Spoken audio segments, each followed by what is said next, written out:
There we go.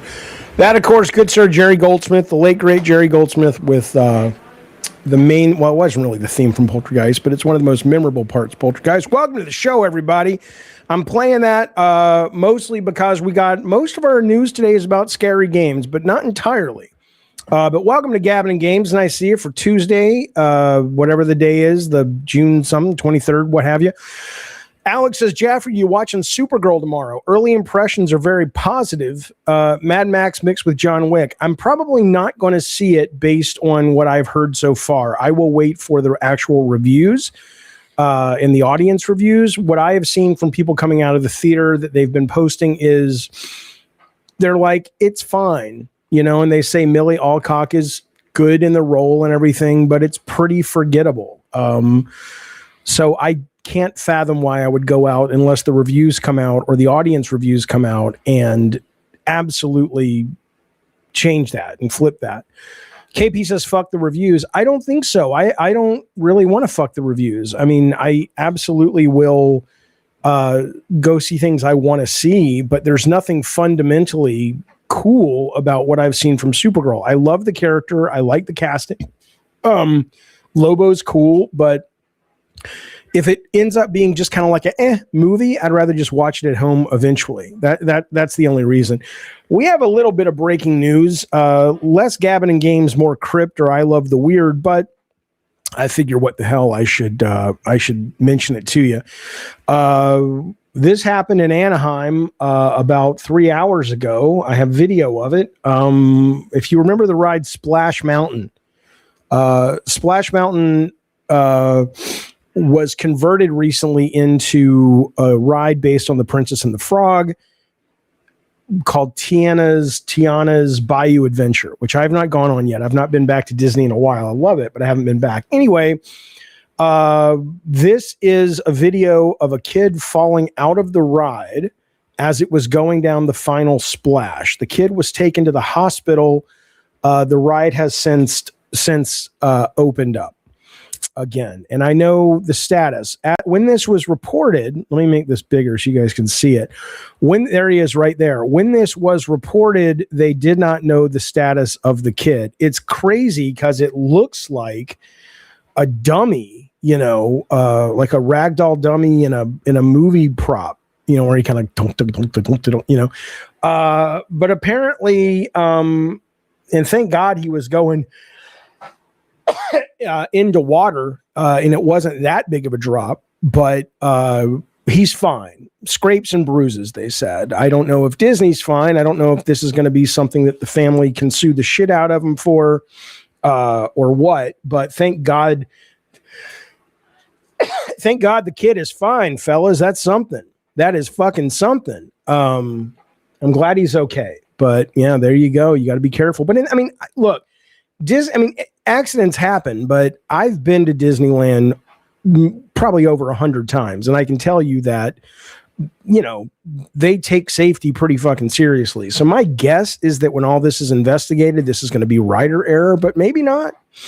Maybe fucking not. You know, but I'm glad he's okay. Yeah, it's not lame. KP says it's called Tiana's Bayou Adventure now. That's lame. Why? It's a lot more advanced in the animatronics. It's got really good music. I mean, it's not like I don't like the Zippity Doodah song and stuff, but kids today didn't know what it was. Probably millennials didn't know what it was. I saw that movie in the theater when, like, the last time Disney allowed it to air. And if you don't know, it's a very racist portrayal of the South, but that's the South, right? I mean, back then, but it is still very Uncle Tommy, Aunt Jemima, you know, coded in that way. And they just said, yeah, we're going to not put this out in theaters anymore. So in this case, they probably are just like, well, we got to do something with the ride, and kids don't give a shit about Zippity Doodah because we don't release that anymore. So, but there you go. There you go. Dark Shadowy Place, thank you so much for the jewels. Parking the bus, very cute animation. Brad Skag, thank you so much, buddy, for the gold coin. Appreciate that as well. And then KP Projections, thank you so much for the super chat. What are your 3 pillars for good, great level design and 3 pillars for Jesus Christ? That's a big question. Okay, well, you can't really answer the question because it depends on the game, right? There are a lot of people that will tell you, let's say you're designing a shooter level. The cliche answer is flow. And there is some truth to that. But I would say that is the rule. But there are exceptions. I like when you can get into a shooter and you run into a dead end and you put something really cool as a pickup or a reason to go back there.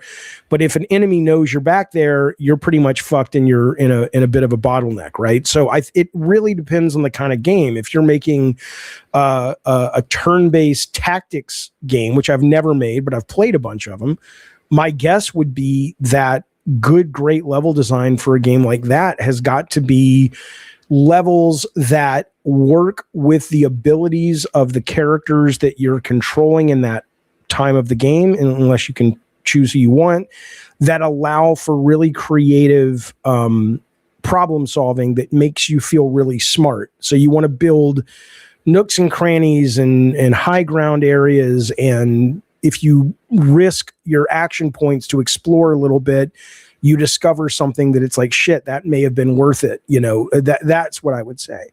As for great gameplay, there's only one, and it's Sid Meier, who I'm not a fan of a lot of his games. They're just a little too brainy for me, but he is the one who has the quote attributed to him: a great game is a series of important decisions or meaningful decisions. And I think that is the most important criteria, even if you're talking about a shoot 'em up. The brain has to stay engaged. It's so much more important than anything else, because very quickly the brain starts to look at the game as mechanics and it stops looking at it like thematically. There's a great, hang on, do I have it? I might have it. I do. Wait.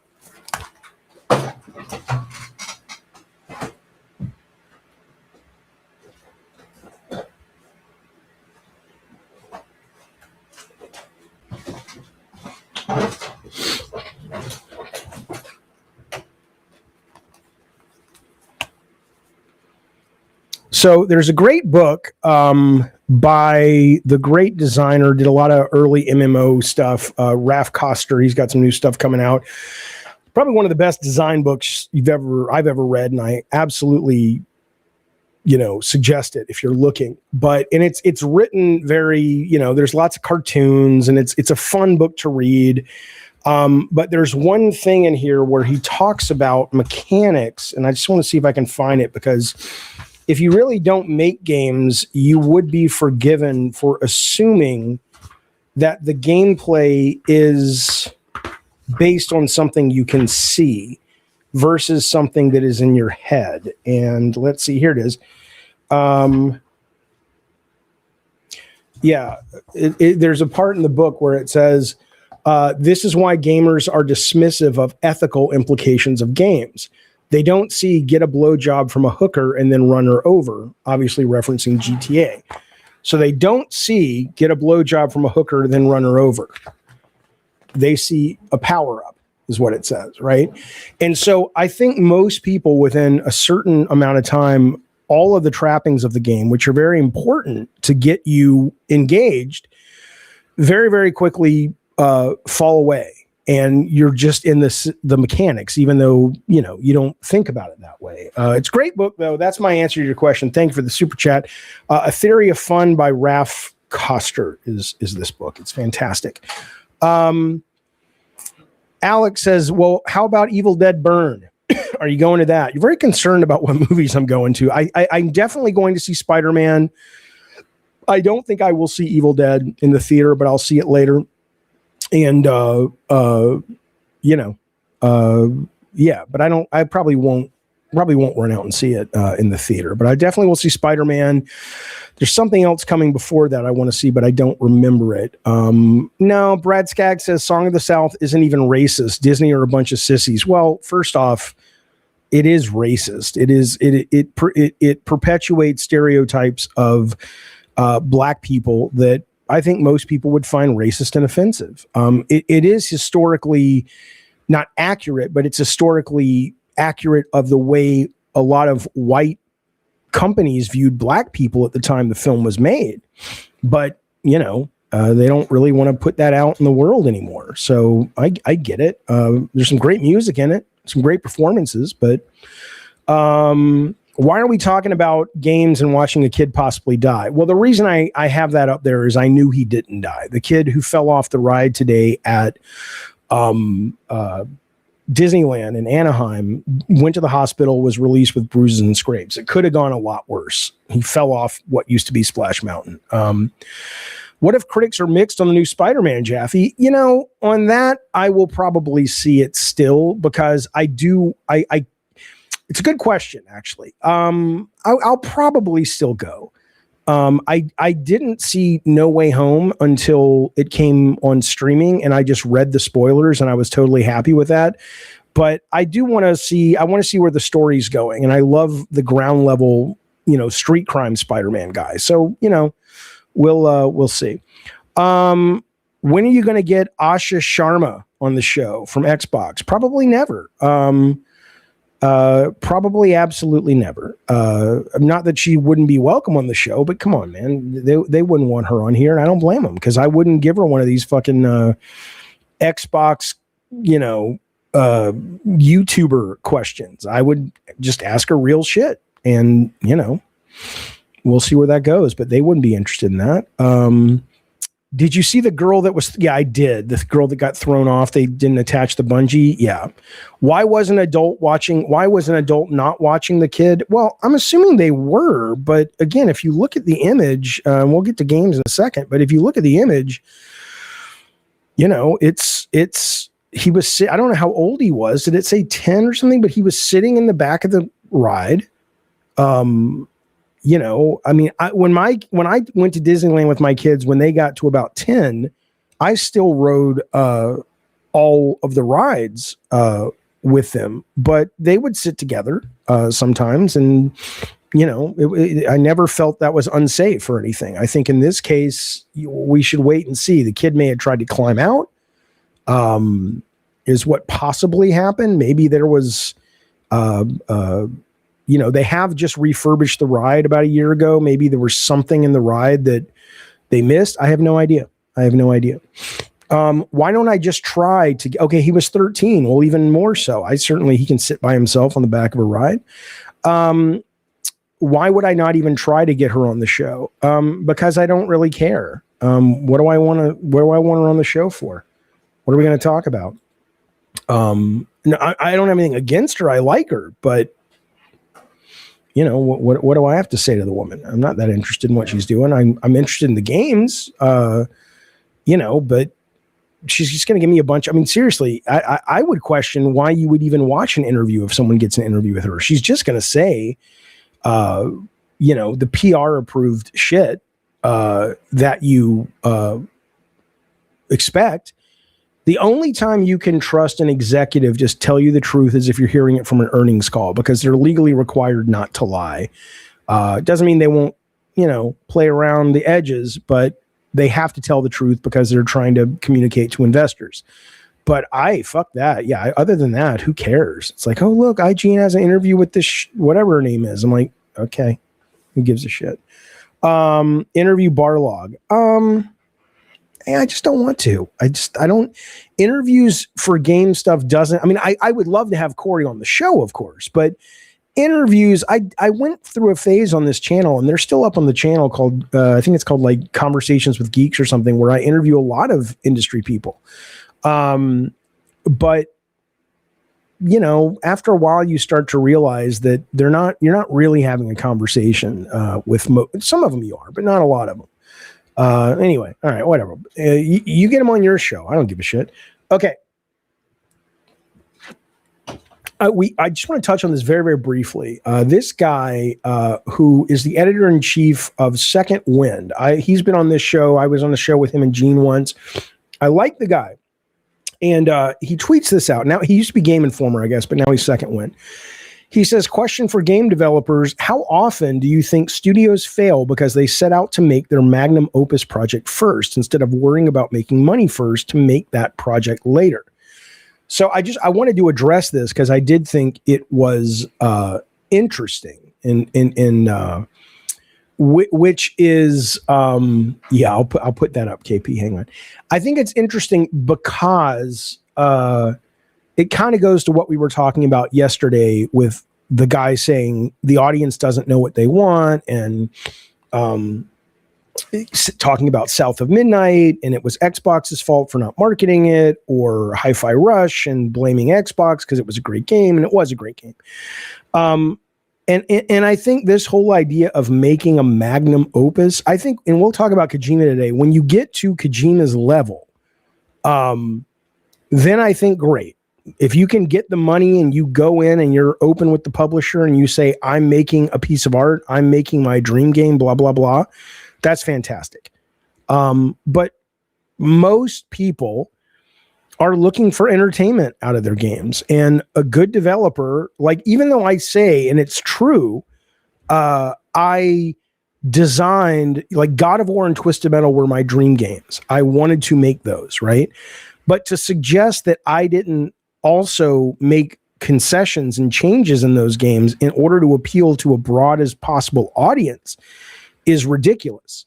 So I would say that. I would say that somewhere along the lines, and it may very well have come from the press, and this is when I push back on the press a lot, is it can be dangerous because a lot of the people that came up reading about Kojima or me or Cliff or Romero, any of these people that had press, a lot of press, deserved or not. I'm just saying I was one of those guys that got a lot of press. If you are a young, impressionable person and you listen to that PR stuff, you really start to think, oh, this is what the job is. And if I'm going to go into the industry, I'm going to go in there and I'm going to be like, I have my vision and it's my art and I have to fight for this and that and the other. And it's just not, it's just not, it's a very survivor's bias philosophy that I just think you have to be real careful and you have to be media savvy when you're listening to stuff like this. So this idea of making your magnum opus first, I don't think the creator needs to even think about a magnum opus. It's an elitist, snobby concept. Just go to work, make shit you think is super fucking cool, and adjust things accordingly based on the budget you have and the responsibility you have to make money back to the people who funded it. And you'll usually be all right. Not always. Certainly I wasn't with my last game, but you'll usually be all right. So I wanted to mention that because I did think it was an interesting tweet that Nick put out. Get the woman that's the lead director on Jaffe, the one where you both didn't like each other. I don't want to talk to her. Ariel. I mean, I don't know. I can't fathom that she doesn't feel the same about me that I felt about her. But there are just people in the world, and I hate this about humanity. And again, I'm an open-minded guy. I'm sure if I got to know her and this and that and the other, but the time I had to get to know the director of God of War, Jaffe, was such that I found myself very. It was not an enjoyable experience. And my guess is she would suggest that is a very similar reaction that he had that she had to me. What was your beef with each other? I mean, we just didn't get along. I think she really, what I read, now this is just me reading into it. I don't know if she would agree with this, but what I read into it was she was very much a straight shooter. She was very much kind of there as a producer. And I was an agent of chaos, which is just how I did it. And the reason I was able to be successful at it is I was surrounded by a very strong producer in every game I've made. Any game I've made that never shipped was because I was in charge of production and design. And that's a fucking nightmare. So, I was there totally the advocate for the audience. I didn't care about, it's not that I didn't personally care about the team at all. I cared about them as humans and fellow coworkers, but I couldn't worry about hurting someone's feelings about, I wasn't going to concede quality of the game just because we wanted to keep an artist happy that had spent all night working on an effect. It was never an effect because Max was always amazing, but working on an effect and it's like, no, I'm sorry, that doesn't fit, or you have to redo the animation. I don't care. My job is to care about the kid who gets the game as a gift or buys the game or whatever, and they need to be fucking thrilled. That was all I cared about, and it didn't make me very popular. So my guess is that she probably was in the camp of like, who the fuck is this asshole? And I'm like, oh, that's me. I'd be the asshole. Commando Street. I'm going to do this right. Command Ostriker. Okay. Killing Antidote is a much better horror game than whatever Kojima's doing. I don't know about that. Did I play that on the stream? That's with the sexy lady who takes the shower. Antidote. Let me see. Yeah, I played this game. It's a fun, stupid, very over-the-top game, but I don't think it's better than a Kojima game so far. No, maybe it will be when it ships, but it's still early.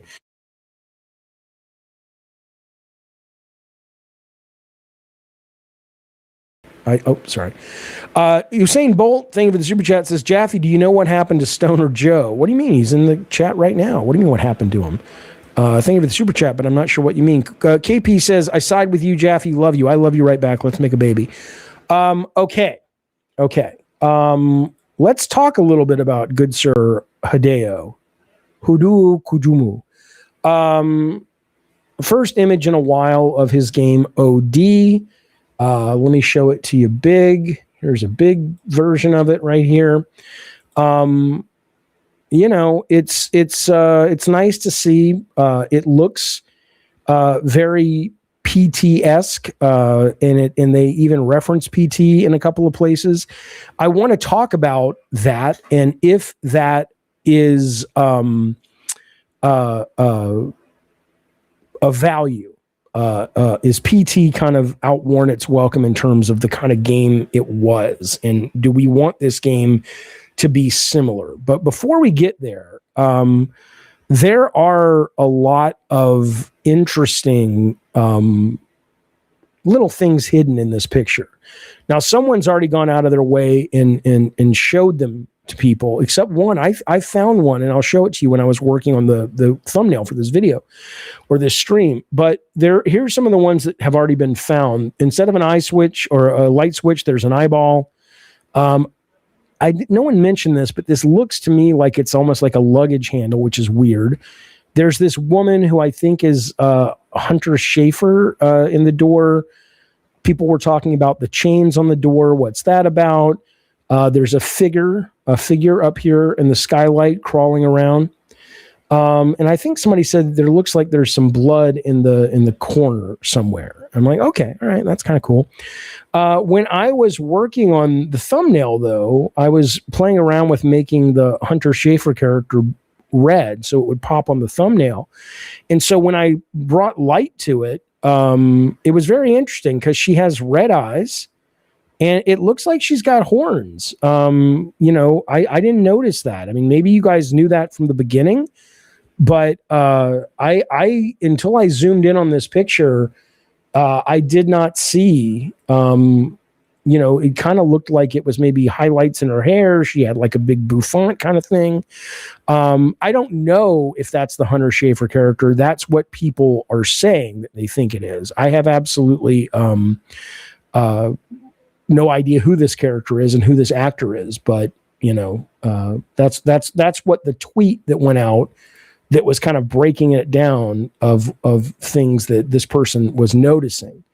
And they said a stalker villain can be seen in the doorway. Looks like Hunter Schafer. That's one, we'll see. But it does look like a demon. It's very, very interesting. So I like that. I like that he's putting all that stuff in there. We'll keep an eye out for it. Of course, I'm very interested. The thing that I wonder about with this game is two things. I wonder, if you go back and play PT came out at a time when the PS4 was still relatively new, and it was one of the first games on console, at least, that looked staggeringly realistic, right? So that went a long way. And then it got, it benefited from the whole, Kojima got fired and Konami took it down, and there was a lore that built up around it. You had to go online for most people to figure out how to play it because it was very obtuse. And ultimately it was a Silent Hill game. So, but when you actually look at it and you play it as is, it's really fucking confusing, right? And I hope that Kojima is not taking that lesson. It's like, oh, people love PT. Let me make another game that makes absolutely no fucking sense. And the only way that you can really get through it, hopefully he's not thinking it's going to be like a Souls game where Miyazaki's like, oh, I want people to go online. I want people to talk about what this means. I mean, that's great if the game has that, but not in terms of just moving through the game, right? So I am curious about how much of the PT experience he keeps and how much he says, okay, that's not going to work anymore. Lennon says this game is some kind of cloud-based game. It was pitched to Stadia at first, but they canceled it. Yeah, but it being a cloud-based game doesn't necessarily affect the game design. I'm not saying it is a cloud-based game anymore, but it doesn't change the design of the game in most cases anyway. He also said, what did he say? The Entertainment Weekly article was interesting. He said, I'll just read you this chunk. Kojima says, I wanted to do something new. I wanted to do something different. I had this OD concept since I was working on Death Stranding, and I was working on it just by myself. I can't reveal much, but it's something no one has ever seen before, a new game system. So that's cool. That's exciting. I'm curious what that is. I pitched to many people, and this is some classic, typical Hideo Kojima myth building right here is what this is. But he does this all the time, and people buy it hook, line, and sinker. I wanted to do something new. No, he says, I pitched to many people, to the big companies and also to the up and coming companies. All of them said the same thing. They said that I'm crazy and that they really don't understand the concept, that they will not be able to do it. It was Spencer, former CEO and friend of the creator, who understood what he was trying to achieve. And so does the new CEO. Kojima says, I wanted to go beyond the limit of the scariness that other games had reached. It's a single player game and I wanted to make it as scary as possible. But for those that might stop playing when it gets too scary, I have thought of a system that will allow them to keep going. Right. Okay. I can't say much more because it gives too much of a hint and I could get in trouble for saying too much. So I'm only laughing because it reminds me of the new haunted houses. Yeah, KP says Spencer probably didn't understand it. He just greenlights everything. But if you go to haunted houses, I did this with my kids for the first time. I'd never seen this. This was like a little over 10 years ago around Halloween. You can spend $5 for a little light that you put around your neck like a necklace. And if you click it, it tells the scare actors, oh, okay, leave this person alone, right? So I'm just thinking it's like that. It's just like, oh, there's a little light that you can click. But anyway, regardless though, this whole thing, I mean, again, I hope that people at this point, again, and I'm a Kojima fan. Even Death Stranding, which was too much of a slog for me, I thought was wonderfully batshit crazy. The mechanics were fun. It's just too fucking long, right? Love Metal Gear. I'm not knocking Hideo Kojima. He's a very creative guy. But he engages, whether it's in the press or with that terrible Hulu documentary, he goes in feet first, head first, into the myth building, myth making about himself. It's like, what a great story. I pitched it to everyone and they all said, you're crazy, Kojima. They didn't understand what I was trying to do. But only one person did. Come on. Really? You think the only guy in the industry of all these publishers that really understood was Spencer? Come on, give me a break. You think Scott Rhodey at Sony was like, I don't understand it. What do you mean it's a game, but it's also a floor cleaner? What? Come on, man. What are you talking about? People need to call out. The press needs to call out people sometimes. Maybe not Entertainment Weekly, but video game press needs to be a little bit more ballsy about going, dude, shut the fuck up. Shut the fuck up, you fucking motherfucker. Anyway, but now, today, we have news. I'm going to give you a game that I think does PT better. I'm going to show it to you in a second. Now, that game, it doesn't mean that the new game is it doesn't mean that the new game is going to be like PT. But if you do look at PT, there is a game that I think does what they were trying to do a lot better, and I'm going to show it to you in a second. Eternal says Kojima is a genius at marketing and making his games appear larger than life leading up to launch. Only for stupid people. Only for fucking stupid people is what I would say.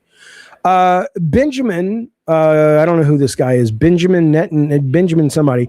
Dude, meaning me, is trying to stream while Fonz and Hargeet, who's that, are going. Two dead channels fighting against each other. What? Dude, I don't care. Oh, I know this guy. He's a good guy. I like this guy. Why is he being a dick? 258 versus 98 watching. LOL. What's going on, Benjamin? You having a bad trip? What are you talking about? You're usually a good dude. Dude, I don't give a fuck. If the only way I can make a lot of viewers is to be like those Xbox people and just, come all over that shit. And more importantly, if I may, now you piss me off. More importantly, if I may, I find it the height of, I don't know. The last thing I want to do is listen to a bunch of chuckleheads talk about, well, here's what I think Xbox should do. Who cares? I'm talking about the video games themselves. I don't need your expert analysis on what you think Xbox needs to do. You know why? Because it doesn't fucking matter. Because they're not listening to you. They don't give a shit about you. And they're going to do whatever the fuck they want to do anyway. How do I know that? Because when I worked in the goddamn industry, I had people telling me, fans and stuff, what they wanted. And I would listen, but I'm like, okay, but this is my job. I got it. Don't worry about it. I don't, there were these guys at this very hardcore Twisted Metal website. And there was a point they got really mad at me because Twisted Metal 2012 wasn't when they're like, you should have asked us. You should have seen what we wanted. It's like, no, I wasn't making it for you. I was making it for a larger audience. We didn't get them. But, we tried. We goddamn tried. All right. There is this other game, though, that was announced today. I'm going to show you two games that I am very curious about in the horror genre. One of them is Unhinged. Now, Unhinged is coming from Netflix. I'm going to show you the trailer, and then I want to talk about it a little bit because it's kind of interesting. Very interesting what these knuckleheads are doing. Check it out. Here we go. There's the trailer.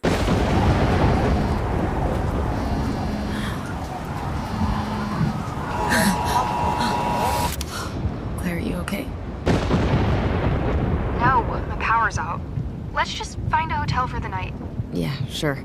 Okay, meet you downstairs in 10 minutes. Oh, hey, while you're in there, grab my sweater. And where? Your room. I see you in there. Claire, I'm not in my room.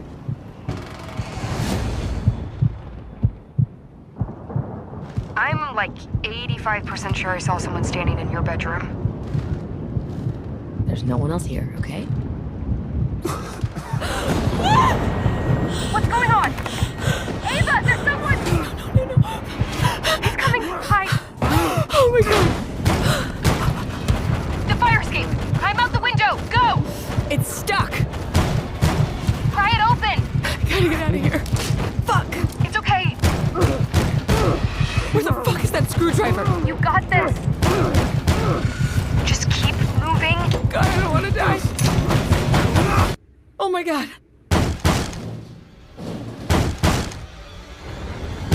Come on, motherfucker.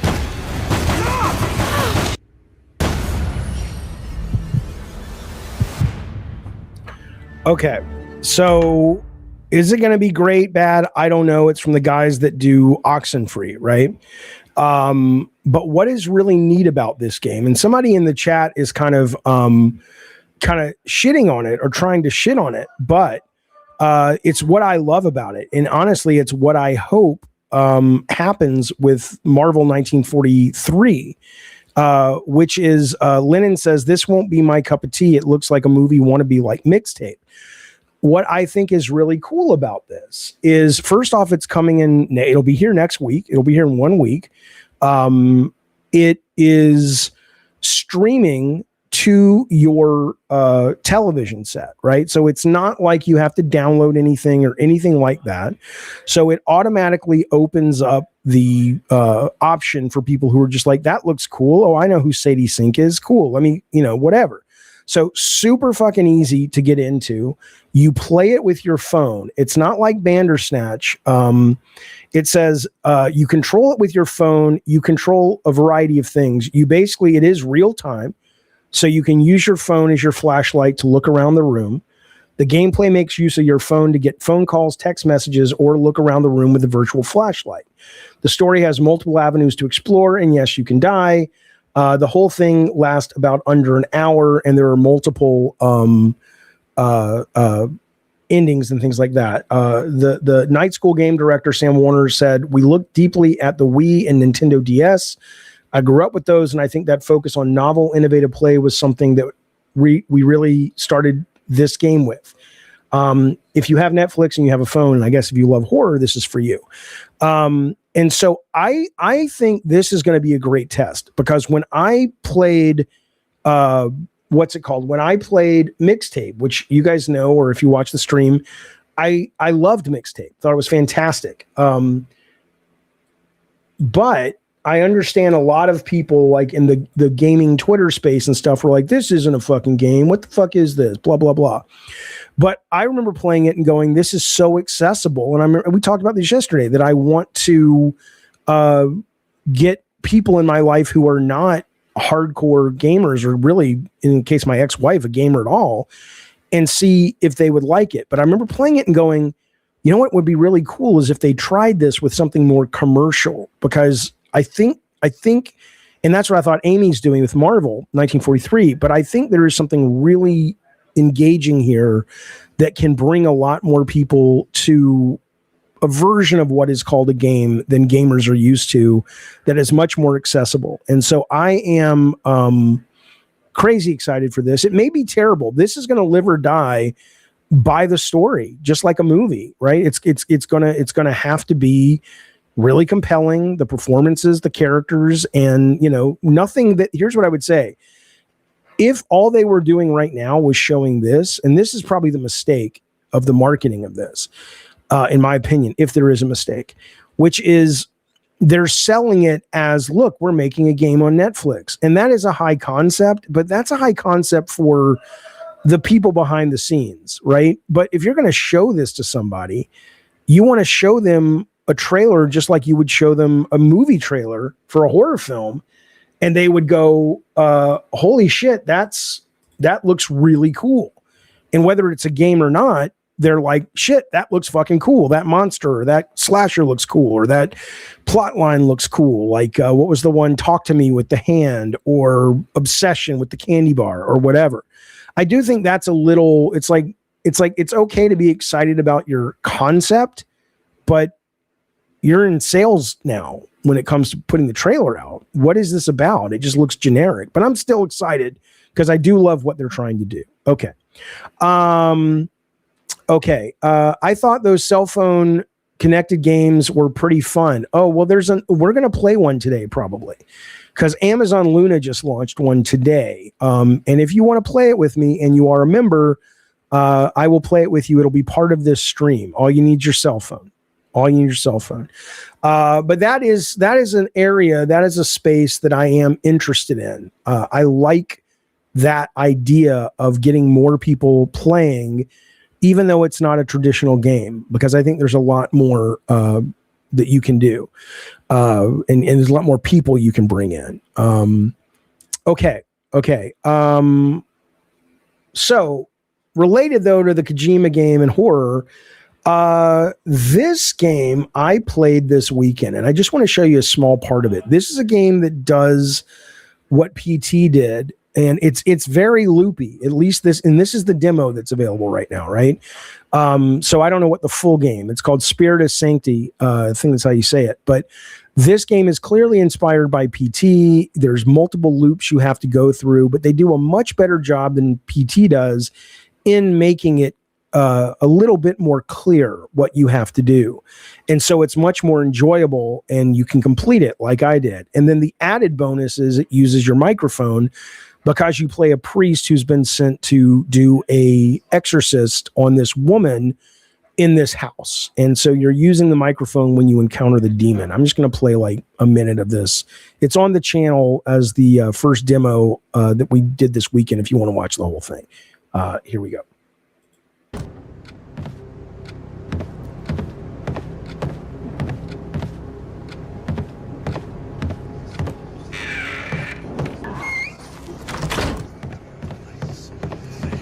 The power of Christ compels you.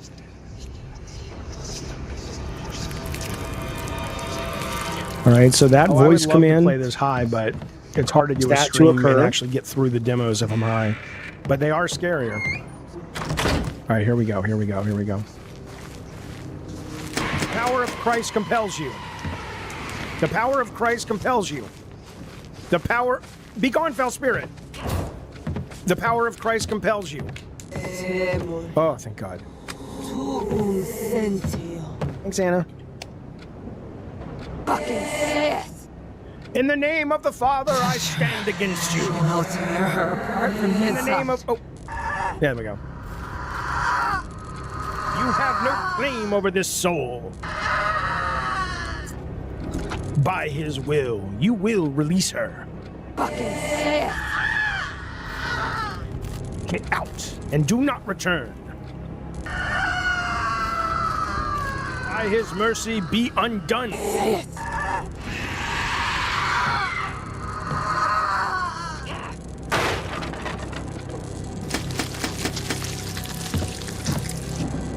Right, so you get the idea.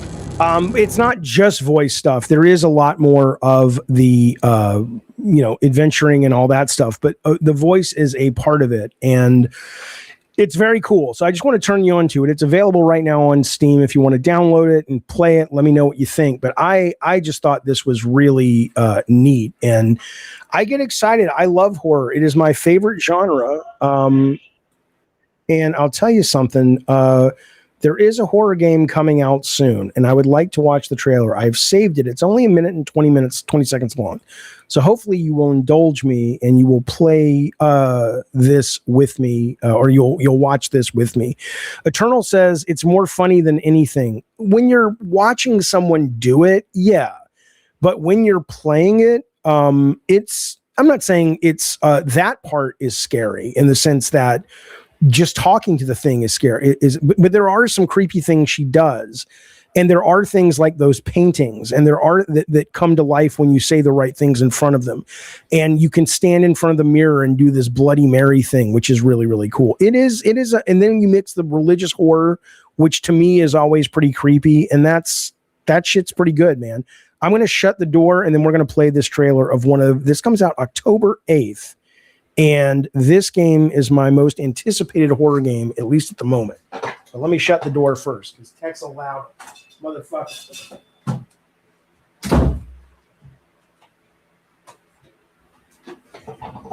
Okay. Okay. Brandon Marsh tied the... Yeah, I don't know anything about that. Okay. But I'm glad that's exciting for some. It's a baseball thing, I think. Okay, here we go. This is the new trailer for Hellraiser Revival. I've not watched it. Let's see. Wait, hey, there's no audio. Give me a break, knuckleheads.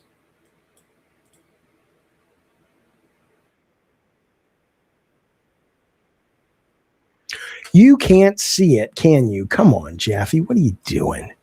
What are you doing? Oh, no. Shut up. All right, here we go.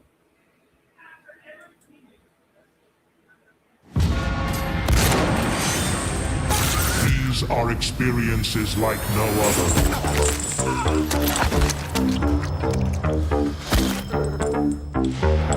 You will beg for its arrival. Begin now.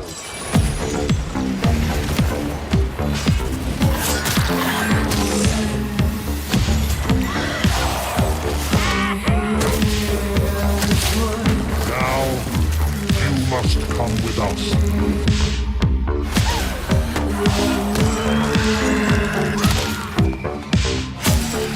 Come on, man. Come on, man.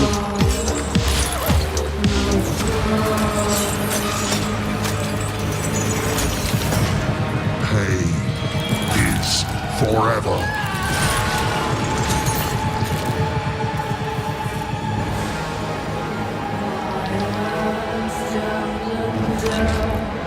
What was forbidden is now offered.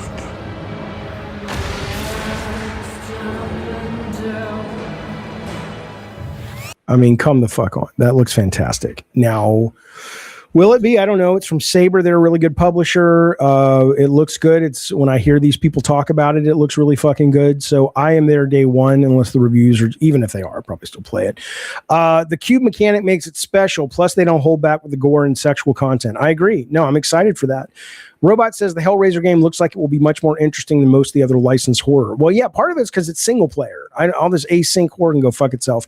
It doesn't follow any other movies directly. Has a really cool premise. Yes, I am very excited, very, very excited to give this a play. And the last thing on the docket today when it comes to horror, because I told you there was a lot of horror today, is a not scary but very cool idea. I am very, very excited to play this game, which comes out around January, February of next year.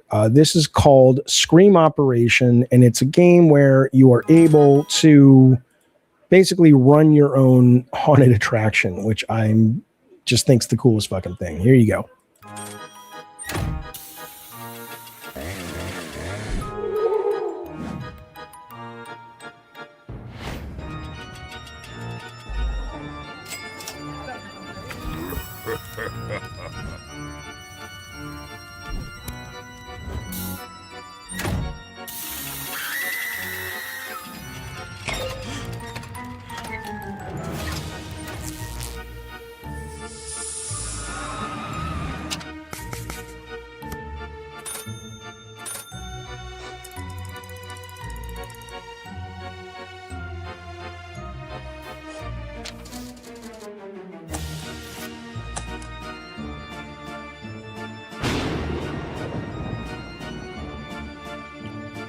All right.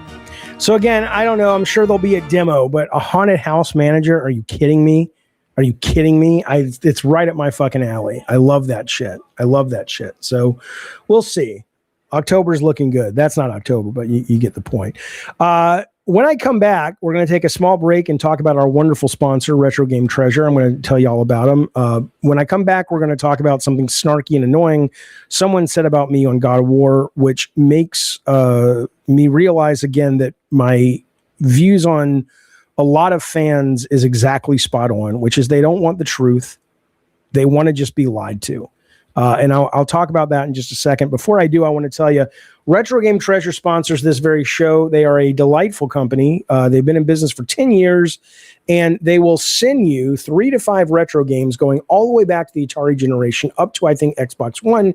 3 to 5 for you to keep to your mailbox every single month. They are kind.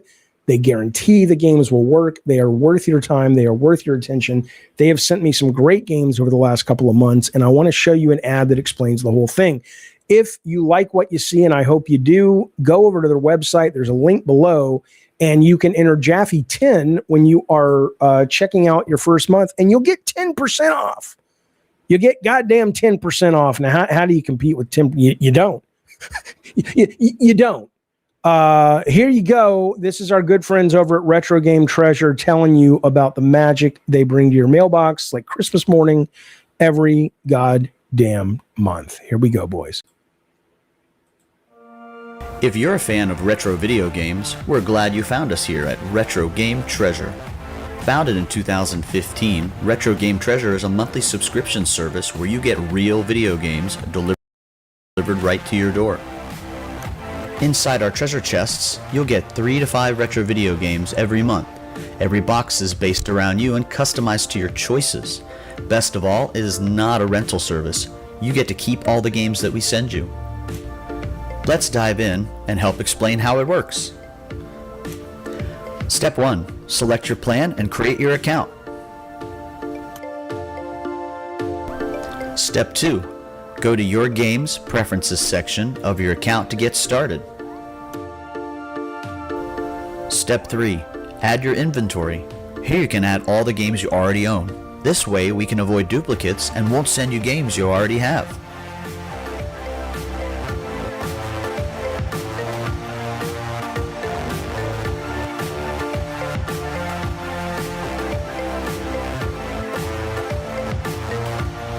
Step 4. Managing your preferences. Here's where it gets fun. Click on Manage Preferences to access your game preference survey. Here you can tell us what level of collector you are, what genres and categories of games you like action, fighting games, racing, and more, your favorite types of themes like anime, fantasy, sci-fi, Pokemon, which consoles you want to receive games for, such as the NES, Game Boy Advance, Sega Genesis, and PlayStation. We carry games for over 20 different consoles, from the Atari all the way up to more modern ones. And in the bonus round, you can choose even more features like imports, mature games, light gun games, and more. You can even change all these settings from month to month to fine-tune your boxes or to just change it up. Whether you're starting or building your collection, Retro Game Treasure is a great way to expand your collection every month. Sign up and get started today at RetroGameTreasure.com. Okay, and there you go, Retro Game Treasure. Right now, one of the boxes I got recently included this gem of a game that I had never played. I will probably be streaming this. I definitely will be streaming this this week sometime for a members-only stream. So if you're interested, member up, but more importantly, this is the kind of stuff you can get. Go over there. Anna just put a link up in the chat. There's also a link down below.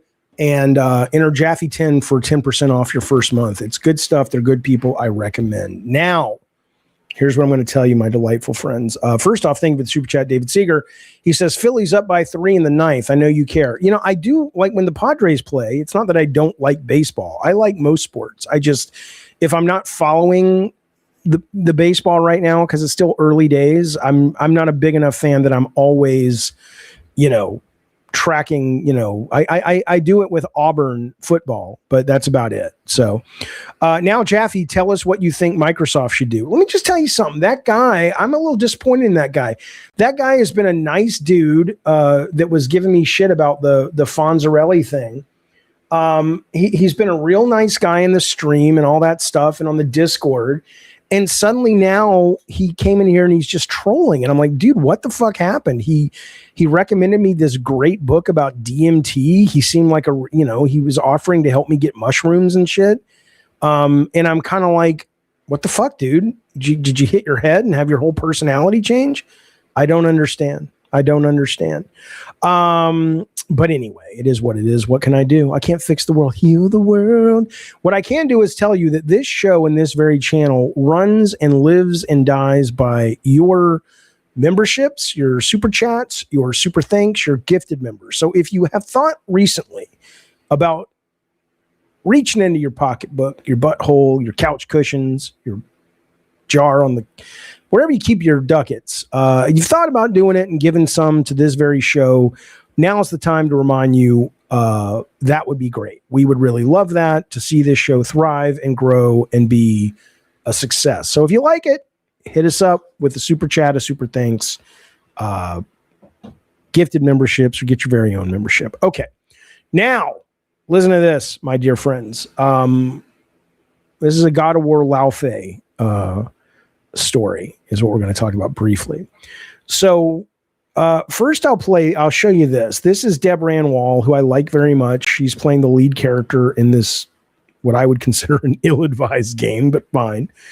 Deborah Ann Wall has revealed she's known about the upcoming God of War Laufey since 2018, same year God of War launched. This is not, we talked about this yesterday. This is not news. This is basically where Corey was doing an interview, I think on Kind of Funny maybe, or somewhere, maybe IGN, saying that he had a plan for all this. And then she is kind of confirming that, saying he pitched it to me, meaning Corey, in 2018. They had known about it before then.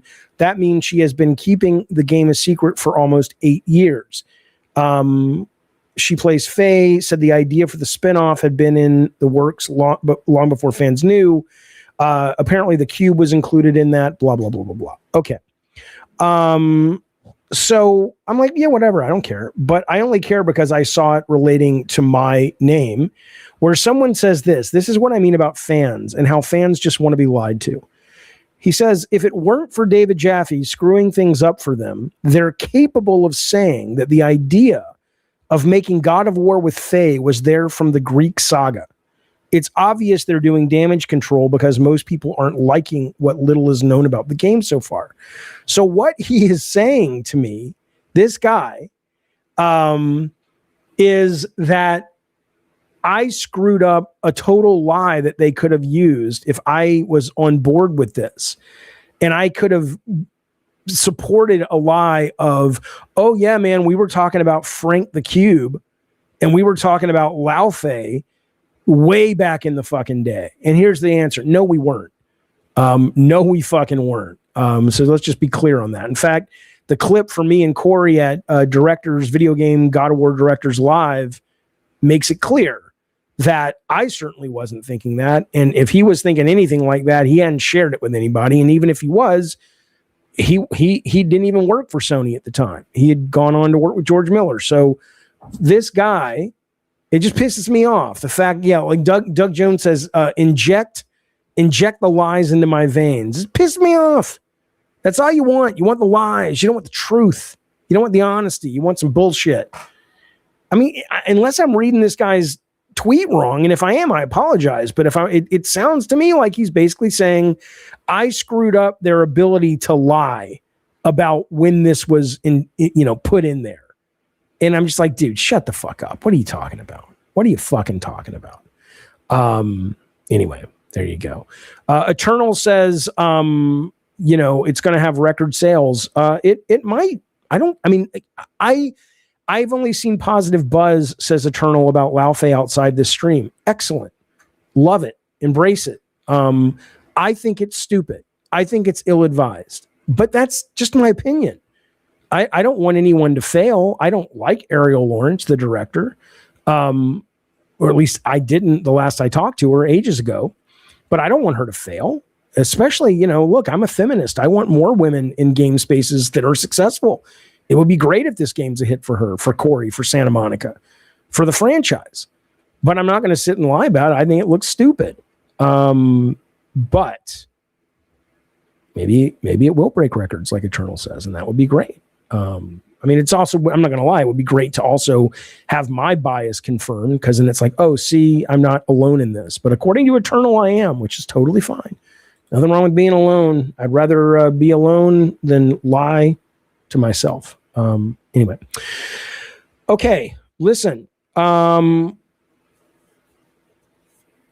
I know one of the reasons some of you guys do not donate, like our good father Alex, who has become a Diet Coke commander. We appreciate that, Alex. Welcome to the fold, good sir. It's wonderful to have you back. We appreciate it. But a lot of people are saving their money. Now, why are they saving their money? That's not a problem, pal. I can help you with that. I can explain it to you. There's a game right now called I Am Rich. No, it's not called that. It's called Congratulations on Your Purchase. It is a throwback to the I Am Rich iPhone app from 2008. It is a game that will cost you $1,000 to buy. Is kind of the idea. And it's meant for you to peacock and show off, look what I can do, look how rich I am. Okay. This is what the PC Gamer author said about it. He says, I get the impression that Congratulations on Your Purchase thinks it's doing something, man. This is what they say, I think, in the descriptor. There is no combat, there are no enemies, there are no quests, no skill trees, no loot boxes. Well, there is one box, but it contains only the feeling of having arrived somewhere important, reads the description. The question of whether this experience is worth $1,000 is philosophically speaking unanswerable. Worth is constructed, price is arbitrary. The fact that you are reading this suggests you are already considering it, which means the answer for you may already be yes. We respect that about you. This guy bought it at PC Gamer, or at least he had PC Gamer, the press pass to buy it for him. And let me show you what this actual game looks like. It's as miserable and stupid as you would expect. Here you go. So this is gameplay of the most expensive game on Steam, and it's actually insane. This game classifies itself as a first-person luxury experience set inside a palace. There's a red carpet, there are chandeliers, and there are velvet rope barriers, because some spaces must be protected from the wrong kind of people. But you are not the wrong kind of people because you own this luxurious game. So far, there has only been one player according to the Steam charts, as the game costs $999. Follow me for more wacky gaming news like this, and the name of the game is Congratulations on Your Purchase. So it's actually up to 7. So 7 people have bought the game now. So they've made, and one of them is a press guy. So they've made $6,000 so far. And at the end of the game, what you can do, you're able to go up to a wall and write whatever you want on the wall, right? So this guy, this guy has wrote, "I am gay." This guy wrote, "I regret my purchase." But, the unfortunate part about it is you can only see it unless somebody takes a picture of it like this if you buy the game. But, there you go. It's a real thing. That's the entirety of the game. The final paragraph's pretty good on the review. It says, anyway, that's it. That's the entirety of the game, which you should under no circumstances buy. Indeed, judging by its credits page, it only has ever had 7 players, of which I am number 7. There should never be a number 8. So, there you go. Usain Bolt, my dear, delightful companion, compadre. What do they call you in the Russian? They call them not compatriots. What are they called? You're like your Russian buddy. It's like you're my, starts with a goddamn C. You're my, come on, man. What is that shit called? You're my, what do they call it? The Russian thing when it's like, oh, comrade. You're my comrade. There you go. Thank you so much for the 5 gifted members, Usain Bolt. You know how to play the game. We appreciate that very, very much. He also drops a super chat and says, God of War Lawfare 2 will feature a ball, says Usain Bolt. Yeah, talking about the cube. Here's the thing about the cube. I like the idea mechanically of what that could be. I love the idea that it could shapeshift and become a character at times, that you can use it, as they say, in platforming. I love that you could get creative with it. Like if you knock an enemy into it, it like suffocates them, like or burns their skin off, like in Dungeons and Dragons. I mean, I'm not opposed to the idea of a fluid shaped weird thing. I think it looks stupid. It sounds stupid. And I also think that it doesn't, there's a better way, in my opinion, to make that fit the God of War universe, right? The mechanics sound interesting. The presentation of said mechanics sound incredibly stupid. Buy it, Jaffe, says Binge, on stream right now and refund it. I don't think they would let me. Can you imagine? Maybe they would, though. Maybe they would. I don't know. Did Elon Musk have someone play this game for him as well, says Anthony. I saw a story today that Elon Musk is, he's going to court in New York over accusations that he manipulated the Twitter stock in order to bring the price down. So when he bought it, it wasn't as expensive.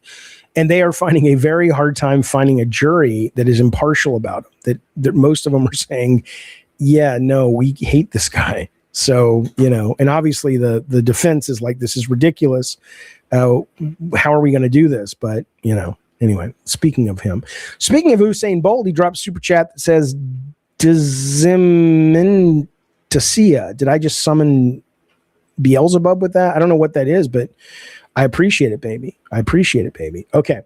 Let me bring in Vincent before we get to this next story. Vincent, it's Jaffe. What's going on? Jaffe, what's going on? Well, Yeah, I I'm wasn't doing a going to little, call doing, in doing a little necessarily. show. Yeah, I see you What are you doing that doing? here. What are you doing? Just at my desk. What can I Okay. say? You know what I mean? I didn't know Yep. about the Unhinged game until you presented it, honestly, and we were literally just talking about games like that yesterday, so I'm super Yep. into it. Yep. Definitely excited about it. Well, obviously waiting for reviews, but we'll see. Want to ask you a timely question about Lao Fei. I Mhm. know you had mentioned previously you kind of know or you kind of knew what was happening in Santa Monica, especially after 2018, like in the lead up to Ragnarok. Were you under the impression that Barlog was the direct? And forgive me if you answered this before. Mhm. Were you under the impression that Barlog was the director of this game, and maybe something happened to where Ariel is now inserted? No, he was the director of this game. He Yeah. started, yeah. But why he moved off of this game, I can't speak to that. It's not a, I first off, I don't know. I have heard a number of rumors about what may have caused that. None of them have to do with Corey not being great at his job or anything like that. Yeah. But those are not my rumors to share. So my understanding is, for some reason, Corey decided to step back and oversee, and they brought Ariel in to finish the directing job. But I don't know why.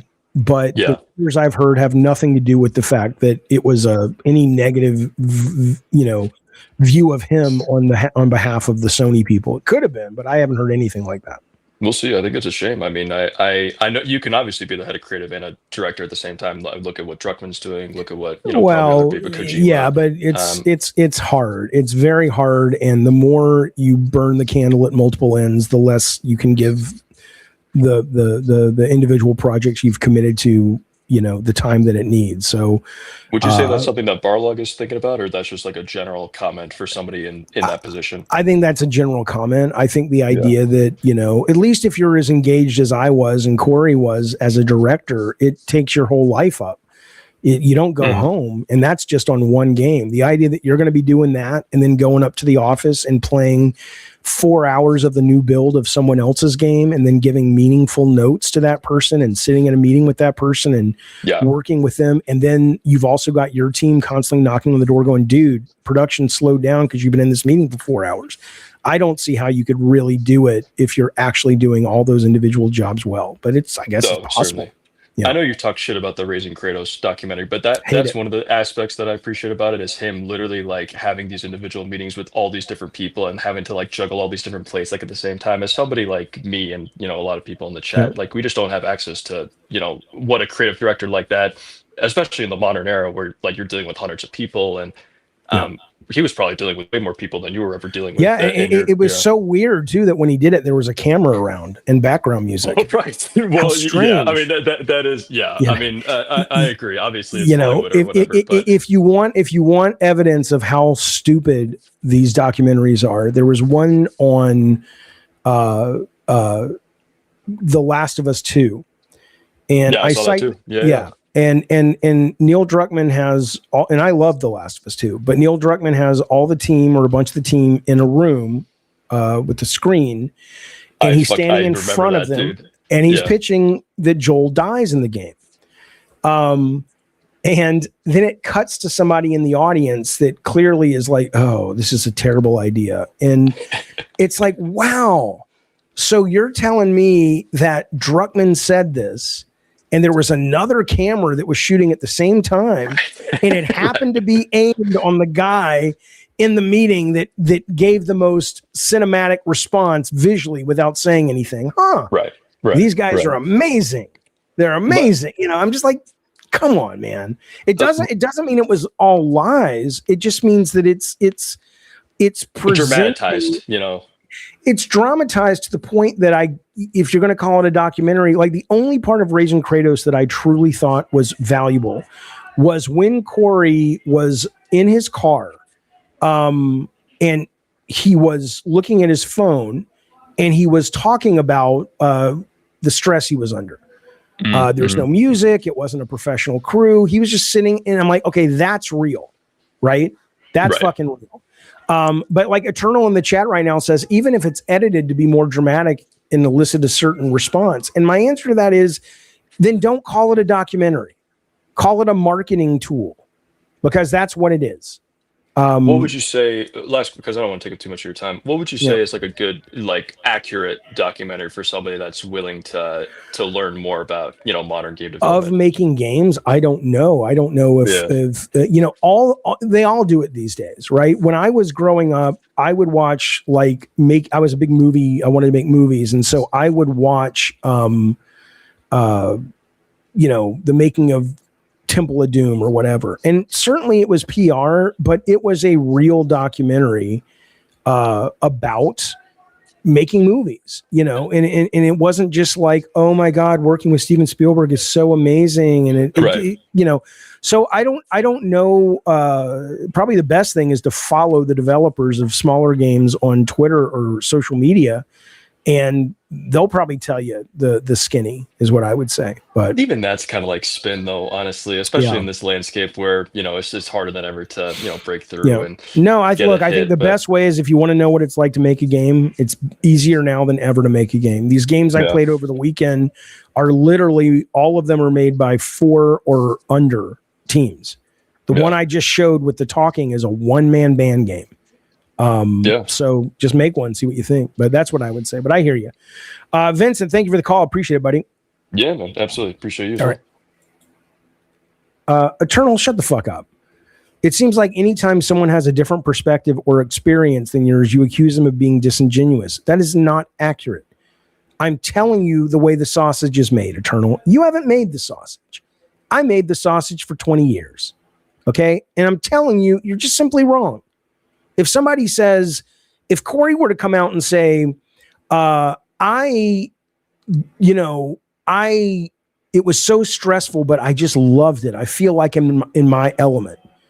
That would be me going, oh, that's his experience with something true that I don't agree with for me, but I do believe what he's saying, that he likes it, that he likes that pressure, that he likes that stress. But when you're trying to dramatize the stress, and you're trying to paint the stress or the experience as something that it doesn't actually feel like when you're going through it, it is disingenuous. If Corey, I'm not accusing Corey or Shannon or anyone in that documentary of going, I'm lying to the camera. Their experience is valid. I'm in no position to suggest their experience is wrong. But the documentary presentation is what I'm talking about. And I think you should know that. Alex says, Jaffe, are you playing the Monopoly Star Wars game?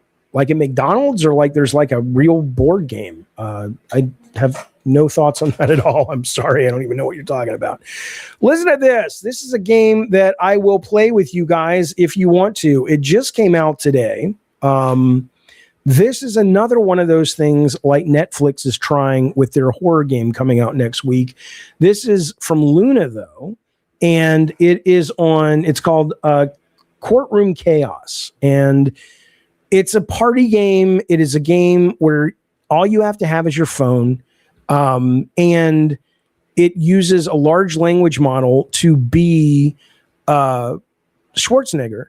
And you and your fellow gamers are trying to convince him as the judge to rule in your favor, right? So I'm going to show you the trailer of it. It's not a great trailer, but it gives you the idea. And then got a couple more stories I want to do. And then after that, if you want to play it with me and compete with me, you can do that as long as you have a phone and as long as you're a member of the show. You can play. But here we go. Let me show you the trailer real quick. Trailer's not great, but it tells you what it is. Judgment Day. You've been skipping leg day again, Arnold. What? I already did legs today, Mom. We will see about that, my son. Look at his puny calves. Nah, Dad's dumb shredded. Let's have my favorite handsome judge decide.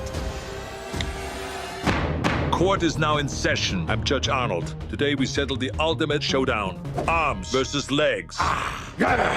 Like Plaintiff, state your case, but spare me the drama. Your Honor, I mean, arms are cute, but legs are mandatory. Skipping leg day is a serious accusation. Defendant? Your Honor, I live for leg day 24/7. I'm even pumping right now. 24 hours of legs? Expert witness, tell us how this is possible. Your Honor, leg day takes dedication. If your couch curse won't cut it. We need more details. Defense witness, tell me about his character. I trust my dad as much as I trust his squads. He even pumps when he's doing his chores. Yeah. Court sketch artist, show me what you've drawn. The evidence is mounting. This house is leg forward. You see? The whole house is a leg workout. Told you. No one ever listens to me. The evidence is clear. I rule in favor of the defendant. This case is terminated. All right, enough yapping. The pump starts now. All right, so you get the idea. It's free. Now, what I like about this is it is, again, going back to like what they're trying with Netflix with this game. What are they calling it? Unhinged? Is that what it's called? Is that what they're calling it? I think it's called Unhinged. Yeah, Unhinged. That's coming out Friday.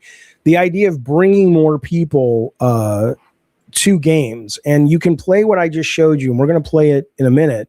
You can play it on your TV. You don't need any downloads. It streams instantly, and you play it with your phone.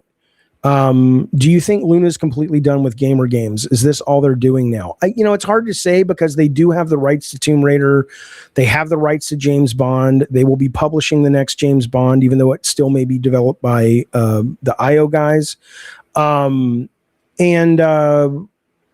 I don't know. It's hard to imagine they wouldn't promote it, but I think it's clear that both Netflix with their games and Luna with their games are looking at the game space with streaming as a people gather around the television, and people, you can either party games or they're more social experiences. Hussein says it looks garbage. It's not for you then.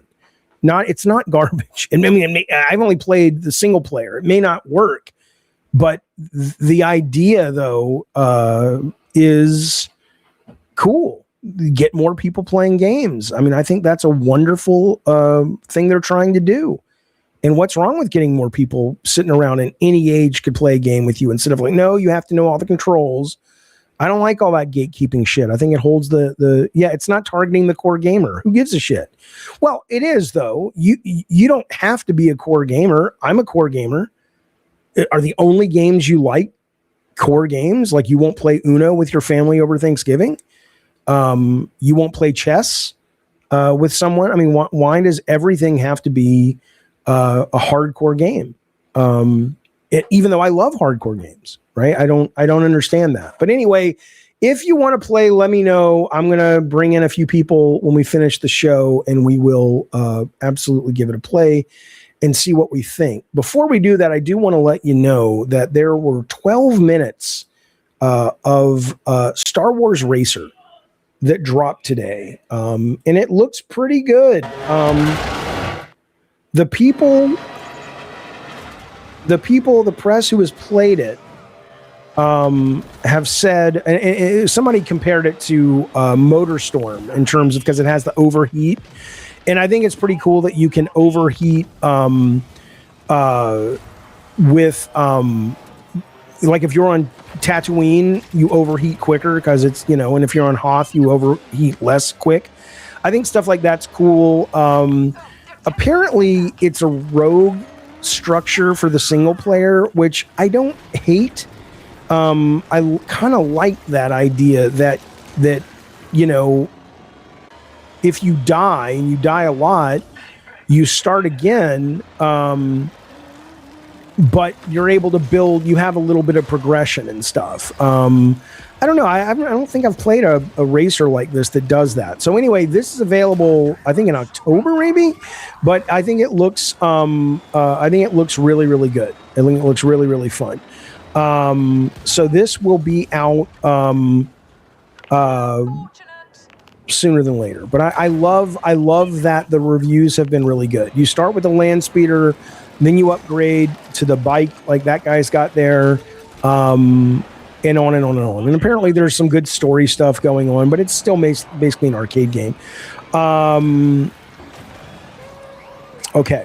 Ben says, damn, that looks sick, right up my alley. Yeah, I think it's expensive. I think this game's pretty expensive for a racing arcade game, but I'll still get it. I'll still get it. Okay. Anyway, if you want to watch the whole thing, you can. There's 13 minutes of this that you can find right now on the YouTube. Okay. I just want to show you a quick trailer, and then I want to show you a couple things, and we'll play this new game. But I don't know if this is good, bad, or otherwise, but this is coming soon. It's on my wish list. I don't know why it says add it, but look at this thing. This is amazing.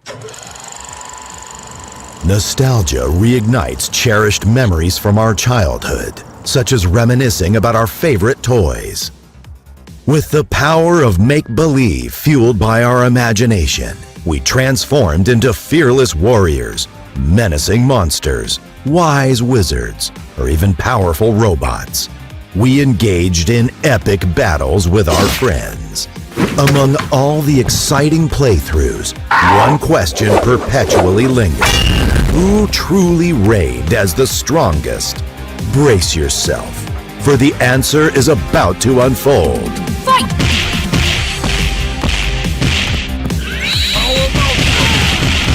Awesome! Air combo. Reptile storm! Unlock. Raging warrior. Super move.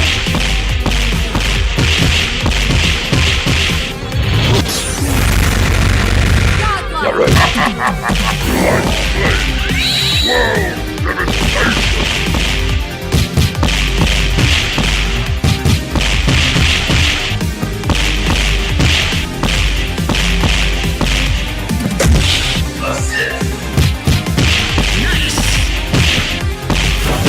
Let's go! Mighty Raptor!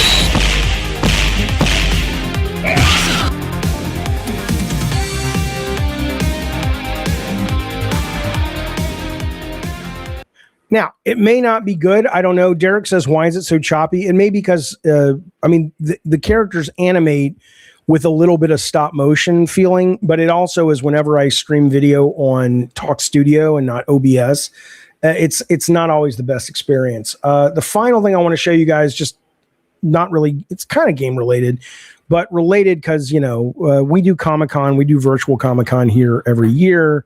We will be doing it coming up in July next month, but they've started announcing the really cool exclusives that you can get, which I'm not going to buy because I'm not going to go there. But there's some cool ones. You got a Ninja Gaiden 2, whatever this guy's name is, Ryu, which looks pretty fucking good. I've not seen a Ninja Gaiden character. And Ninja Gaiden 2, at least the black one, the remake is probably my favorite Ninja Gaiden game because I can actually play it. But this, and you get all the parts and pieces and shit. So that was pretty cool to see that they're coming out with that. That is an exclusive though. So I don't know if you can buy it outside of Comic-Con.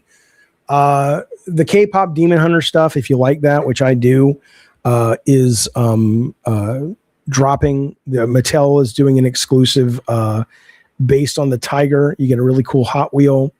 And then you got this one from Stranger Things, which is cool, which is from the very first season with the kids riding the bike and the Hawkins truck flipping over them. That's pretty fucking cool. And then my favorite is this one from Top Gun, which if you ever saw Top Gun, the first one, this is when the MiGs were inverted. I think that's pretty fucking cool as well. So I'm excited for all the new Comic-Con news and all that stuff. And if you like the K-pop Demon Hunters, and how could you not, they finally come out. Now, I don't want the dolls. I love K-pop Demon Hunters, but I want action figures. So I'll wait for an action figure. But, they rush like a motherfucker to get these things out. So in the chat, you guys are saying you think Control is going to sell well. KP says, will you get Control Resonant? It will sell 1 million plus. I'll wait for the reviews. I'm not, I'm not a huge Remedy fan. I have a huge amount of respect for Remedy, but I'm not like, I've never really enjoyed, other than Max Payne, enough of their games to finish one. To be fair, I didn't give the first Control a lot of time, but like the Alan Wake stuff, I played like 4 of those or 3 of those, and I could never finish any of them. They just felt real slow paced and everything. But I'll probably play it if it has good gameplay. Eternal says I'm not digging Control Resonance so far. It's not out yet, is it? I haven't played Quantum Break though. Yeah, KP says try that. Okay. Okay, so here's what we're going to do. We are going to play this game. That is all the news, although I'll talk about whatever you guys want to. You're free to call in if you want. All that's great. But this is thoughts on Max Payne, says David Seeger. Hey, buddy, thank you for the super chat. Well, I love Max Payne. I love Max Payne 2. 3's the best. And I know there's a remake that's in the works, but I don't know, when that's... I don't think we've seen anything of this yet, right? Okay, so I need, if you want to play, here's what you do. You just have to have a phone. I can't believe I can't drink that. Where's this? Okay, this is the one. KP says, what? 1 and 2 blow 3 out of the water. I don't agree. But, to each their own, my friend. But if you're playing this on TV or whatever, this is how fucking easy it is. And this is one of the things I love about these kinds of games. I love what Netflix is doing. The barrier, the more you lower the barrier of entry, whether it's downloading, whether it's controls, the more people you get involved in video games. And you get people enjoying interactivity, and you make more money, and you can take more chances, and blah, blah, blah, blah, blah. And it also uses AI in a fun way. So let's play this. Let me get it up and running. So I click play now. If you were playing this on your TV, it just works. Like this is what's happening right now. I just click play now. And I've only played the single player version, so I don't know how it's going to play with other people. It might be terrible. It just came out today. So you get your phone, if I can fucking find my phone. Oh, I need to get it for my kid. I'll be right back.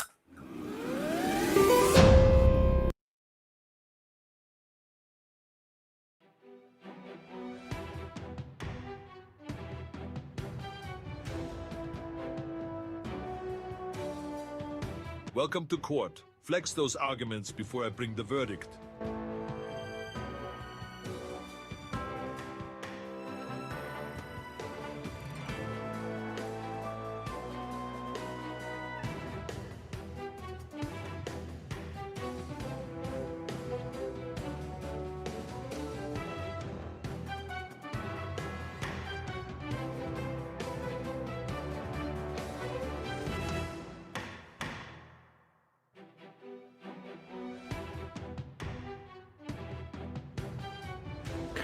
Usain Bolt says, Jaffe, you were right. Last of Us has major camera flip technique. Imagine you dream and fall off a building, and then you see Ellie in third person when you go back to the checkpoint. I don't understand that. I very much appreciate your very generous super chat, but I don't understand what you mean. I'm sorry. Okay. But thank you for that. I don't know what you mean, major camera flip technique. I mean, explain again, maybe? All right, so here's what you do. You go to your phone, you go to your browser, you open up playluna.com, and it'll take you to the website. You enter the code on the screen that you see right there. Anybody can play at this point. I was going to make it members, but I don't have the time to set all that up tonight. So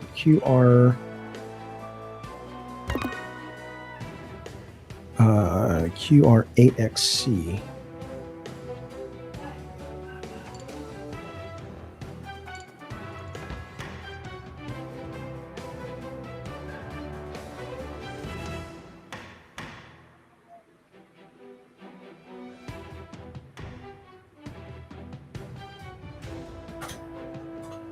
Take a selfie if you want.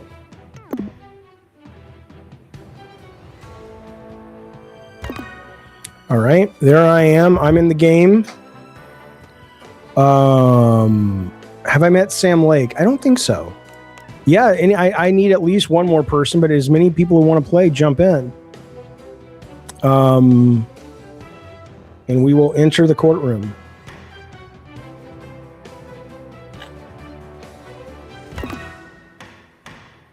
Are you praising the Steam machine? I mean, I'm against the price point. I don't like the price point, so but you know, I think it's cool.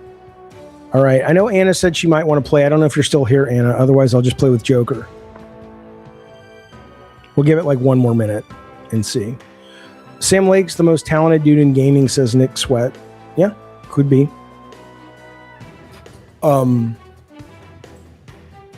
Perhaps.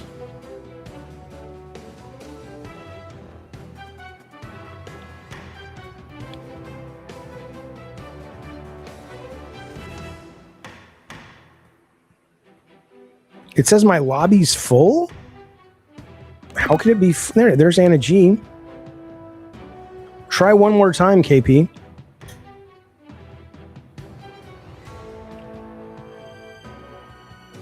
Again, this is day one launch, but pretty fucking easy to get into a game. You don't even have to be a Luna member unless only one person does. I give it 10 seconds. One. Yeah, it wants to access your mic. Okay, we'll just try it. Okay, here we go. 1, 2, 3, 4, 5, 6, 7, 8, 9. Oh, I see. This is why. Yeah, my bad. My bad. Okay, now you can get in. I'm sorry. It was my fault. Okay, now we can get more people in. If anybody wants to try one more time. I just had the game mode set wrong, so it was only solo.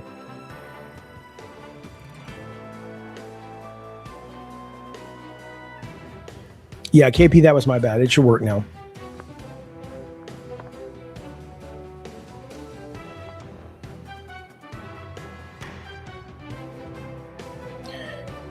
Ellie says Usain is a muggle from Harry Potter. She uses magic spells and falls off a building and the screen turns gray. Okay, thank you again for the super chat, but what do you mean? I thought you were talking about The Last of Us. I'm so confused, Usain Bolt. I'm so appreciative of your generosity and supporting the show. Thank you for that, buddy, but I really don't know what the fuck you're talking about. I don't know what the fuck you're on about, sir. I give you 10 more seconds, KP. Let's see. 1, 2, 3, 4, 5, 6, 7, 8, 9, 10. All right, here we go. Ladies and gentlemen, welcome to Courtroom Chaos, where Judge Schwarzenegger flexes justice. Here, we build cases on the spot, turning mayhem into muscle-bound wisdom. Plaintiff and defendant, it's your time. Tell the court who you are and a fun fact about yourself. Real or made up, we'll spin that info into courtroom gold. Looks like someone couldn't handle the pressure.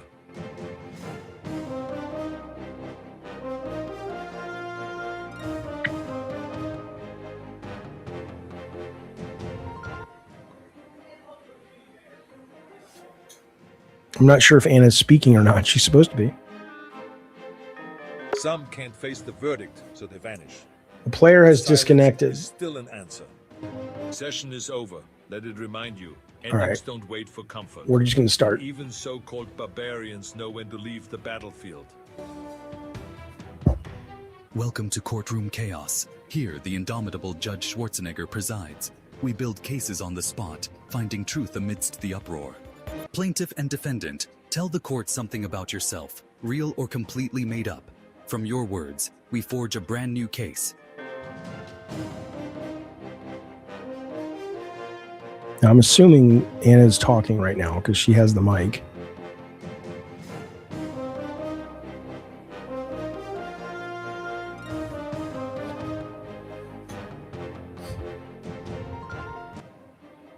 Anna, what are you doing, buddy?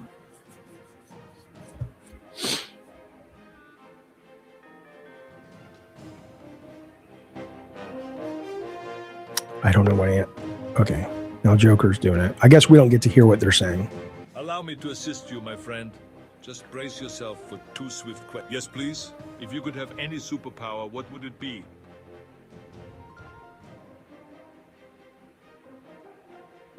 How would you accidentally misuse it?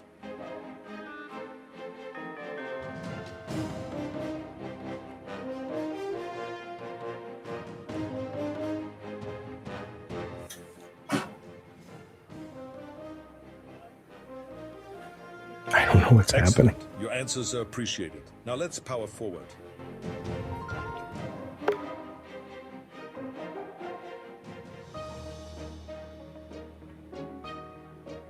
Welcome, contenders.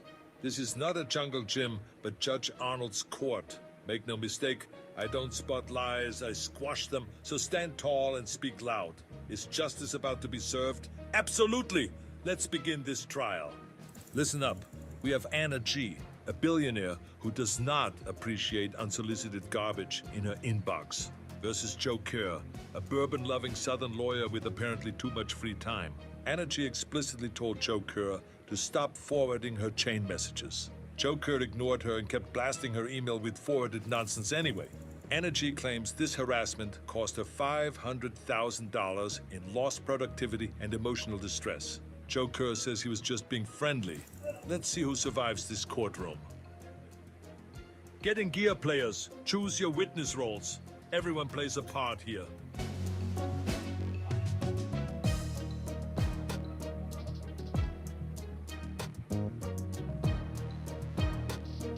Listen up. We have Jaffe stepping into this courtroom as an expert witness for the plaintiff, Anna G.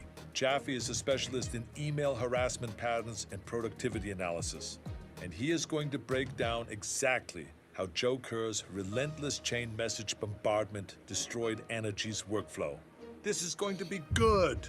Now let's hear what the defendant Joe Kerr has to say for himself.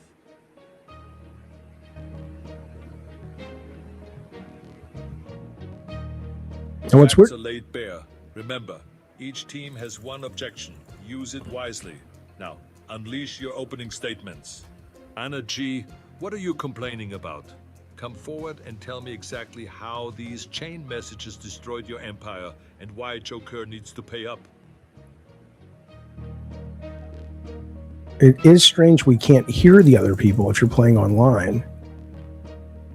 My guess is that, it's certainly, if we were in Discord, it would work, but we're not, and we shouldn't have to be. I don't know what's happening now. Is someone supposed to be talking?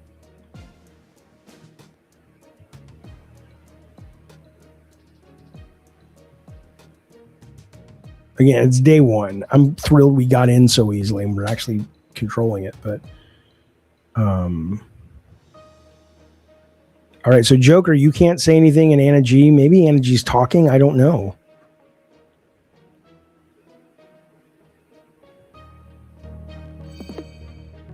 I don't like where that argument was going. Joe Kerr, you are up now, and I want to hear your defense against Anna G's claim that your chain messages destroyed her productivity and wallet. Come on, make your case.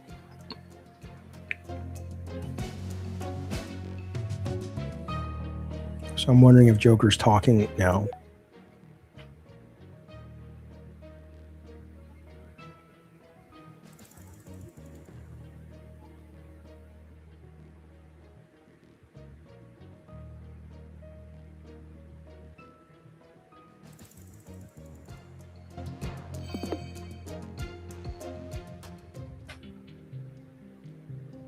Joe Kerr, are you telling me the Babadook forced your finger onto that keyboard? Listen, I need you to explain this supernatural defense with actual details, or we are going to assume you were just being a nuisance. Give me real testimony now. So it's cool that it's working. It's just you need to be able to hear the people who are talking. But certainly sitting around a TV, I could see this being fun, or on Discord, but let's see what happens. at least the large language model of Arnold's doing a good job of recapping. Listen, Joker, I have fought cyborgs, barbarians, and predators across multiple dimensions. But never have I heard a defense so creative and so completely ridiculous. A ghost forced you to email Anna G? That is not a legal defense. That is a horror movie script. You just dug yourself deeper into the grave.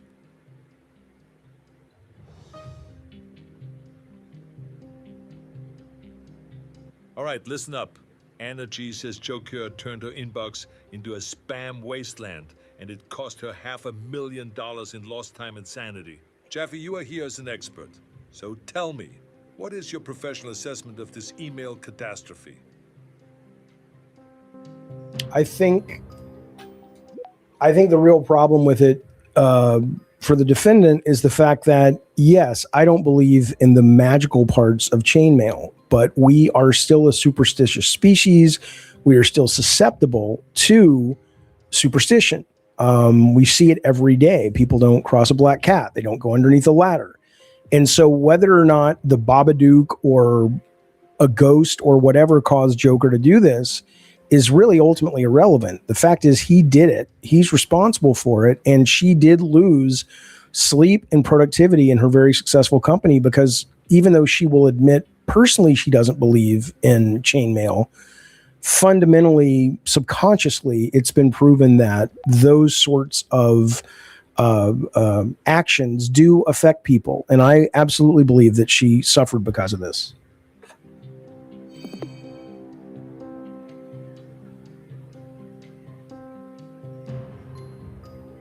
Listen, Jaffe, you just cracked the real problem wide open like a cyborg through a steel door. You showed that Joker's supernatural excuse doesn't matter one bit when the damage is real and measurable. Energy lost sleep, lost productivity, lost money. That is fact, not fantasy. You connected the psychology to the consequences perfectly. That is solid expert work right there. Listen up. So we have Anna G claiming Joker turned her inbox into a chain message wasteland, costing her $500,000 in lost focus and mental damage. Now, Joker, you want to paint us a picture? Describe exactly what you were sending her and make it relevant to this case, or we are wasting everybody's time here.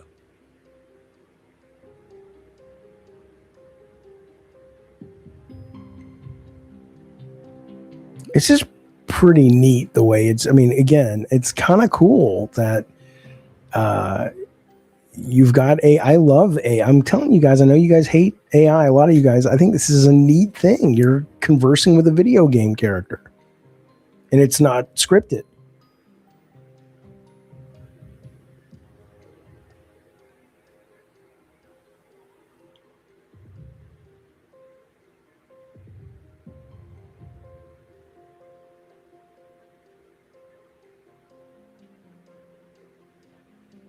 It's AI Schwarzenegger. The artists are already sweating trying to make it real. Let's give them a moment. Truth takes detail.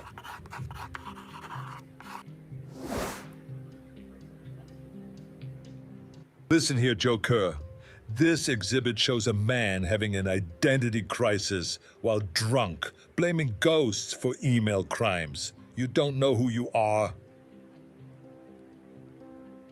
You're a lawyer who chose to harass Anna G. The court artist drew a confused bourbon-soaked mess, and that's exactly what your defense is. Ghosts, amnesia, and intoxication. You're not building a case. You're building a disaster. Jaffe, hold up. You just told me Anna G does not believe in chainmail magic. Yet somehow her brain got hijacked by superstition she consciously rejects? That is like saying I do not believe in muscles, but my biceps grew anyway. How does that work exactly? Again, you have to understand there is the mind and the subconscious mind. Logically, she doesn't believe that not forwarding a chainmail will have any effect at all. But at a psychological level, there is still the anxiety that comes from the lizard brain part of her, which is what we all develop from, that is worried that if I don't do this, and something bad could happen. And so fundamentally, it's not that she lost productivity because she was forwarding all these emails. It's that little piece of information was constantly bothering her, troubling her, keeping her from sleeping, keeping her from focusing in meetings. And that ultimately is why I'm saying that the lost wages are absolutely accurate.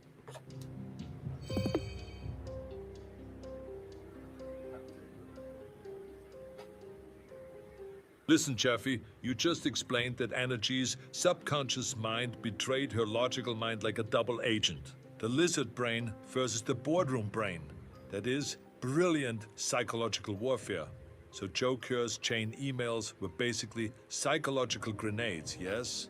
That actually strengthens Anna G's case considerably. I'm so the good. anxiety is real, the lost productivity is real, even if the Babadook is not. Very well argued. We move forward.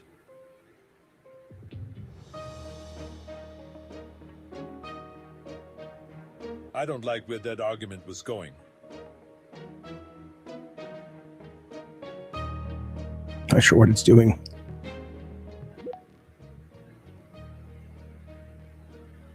Someone's talking, I think. Not me, though. I think that's what he does, KP, when someone's talking and he's just giving you something to look at. So either Anna or Joker are talking right now, but I don't know. Usually they light up, but...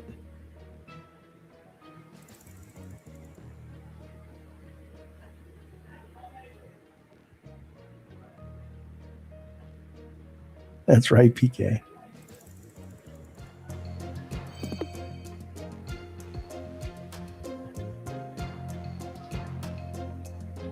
Listen, Anna G, you brought the alligator into this courtroom, and that is commitment to the narrative. But here's the problem.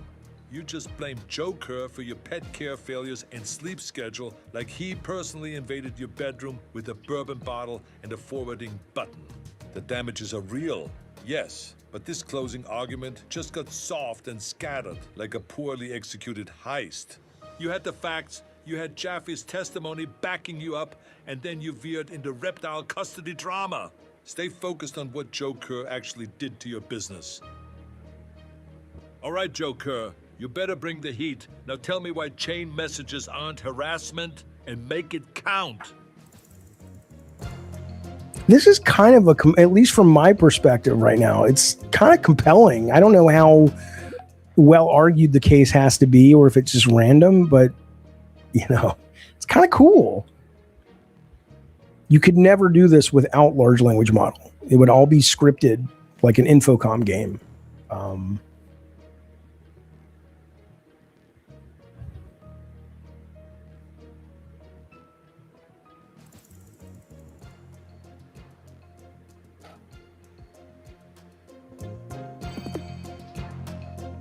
Despite my annoyance, you look troubled. Approach the bench. Let's conquer this together.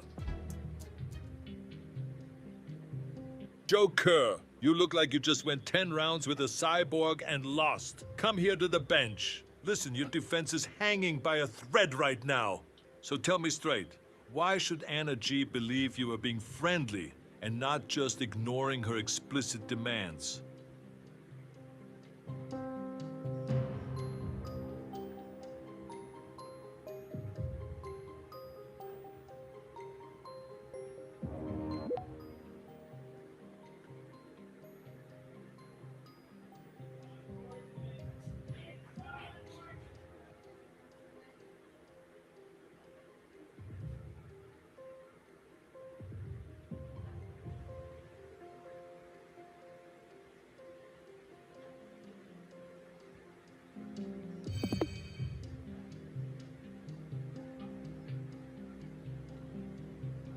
Listen here, Joe Kerr. You just threw Anna G under the bus while defending yourself. You blame her email servers instead of taking responsibility for ignoring her explicit demands. That is not a defense. That is a coward's deflection. You had one chance to show character, and you chose to punt. This does not help you.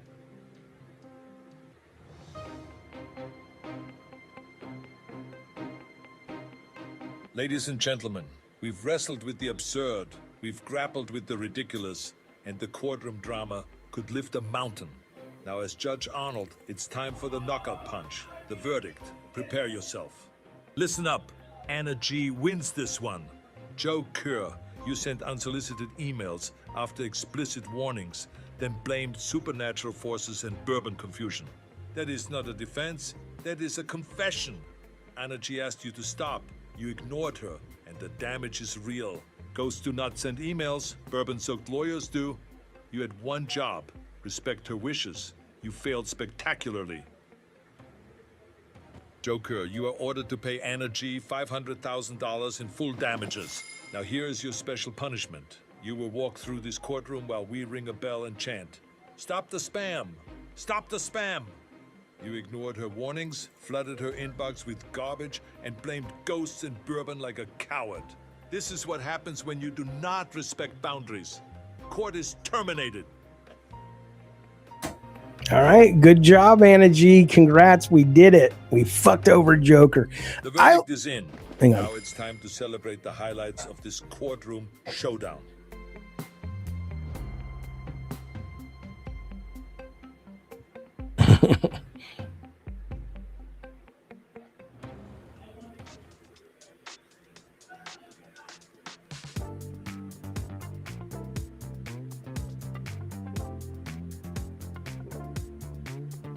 I'm not sure. Oh, okay, I get it. Okay. I think that's really cool. I like it. I agree with you. If we're going to play it again, or play it for game night, people need to be in Discord. It's weird that they don't let the other people hear what the AI is hearing. But I thought that was neat. I thought that was really fucking cool. I don't know, Joker and Anna G, what did you guys think? I'm going to play it again tonight with my kids. I want to see how they do. But I like this. I like how easy it is to get into. I like that anybody can play it. You just have to use your voice. I ain't complaining. And I like that it streams. There's no downloading or any shit you need. You just use your phone. It's good stuff. So I'm a fan. My friends. Okay. Whoops. Here's what I'll say. That has been the Gabbin in the games for today, Tuesday, June 23rd. I am back tomorrow, unless I'm editing videos, but I'll probably be back tomorrow. I'm trying to do all week. I'm trying to get... We didn't fleed, you son of a bitch. Hang on, let me turn this off.